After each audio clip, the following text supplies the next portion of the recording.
Bharat rice என்ற பெயரில் தரமான அரிசியை கிலோ ரூபாய் 29க்கு விற்பனை செய்ய மத்திய அரசு முடிவு செய்து தமிழகத்திற்கு முதல் கட்டமாக 22,000 டன் பாரத் அரிசியை ஒதுக்கியுள்ளது மத்திய அரசு.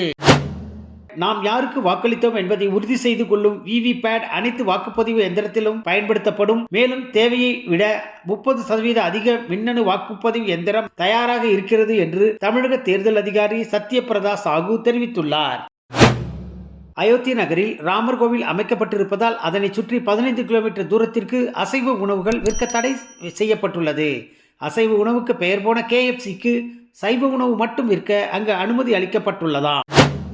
நடிகர் விஜயின் தமிழக வெற்றிக் கழகம் கேரளாவிலும் தொடங்க உள்ளதாக தகவல் வெளியாகியுள்ளது.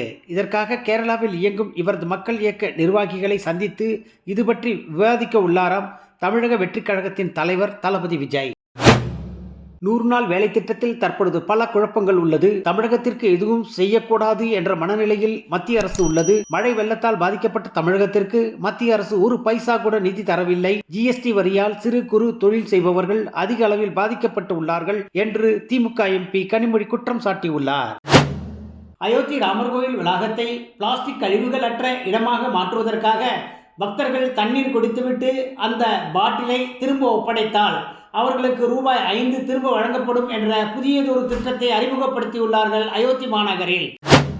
12 ராசிகளுக்கான நாளைய நாள் பலன். மேஷம், பணிச்சுமையிலிருந்து விடுதலை, பணிகளை உற்சாகமாக செய்வே. ரிஷபம், அலுவலகத்தில் பணிச்சுமை அதிகரிக்கும், சோர்வு ஏற்படும். மிதுனம், வெற்றிகரமான நாளாக அமையும், நினைத்தது நடக்கும். கடகம், அலுவலகத்தில் நீண்ட நாட்களாக இழுபறியாக இருந்த காரியம் முடிவடையும். சிம்மம், உங்கள் பேச்சாற்றல் பல சாதகமான பலன்களை கொடுக்கும். கன்னி, பேச்சில் நிதானம் காரிய சாதனையை ஏற்படுத்தும். துலாம், எதிரிகளால் சில பிரச்சனைகள் ஏற்பட்டு மறையும். விருச்சிகம், இரவு நேர பயணங்களை தவிர்க்கவும் கவனம் தேவை. தனுஷு, பணியிடத்தில் யாரிடமும் வாக்குவாதத்தில் ஈடுபடுவது நல்லதல்ல. மகரம், தெய்வ காரியங்களில் ஈடுபடுதல் மன அமைதியை கொடுக்கும். கும்பம், செலவுகள் அதிகரித்தாலும் வரவு குறைவாகவே இருக்கும்.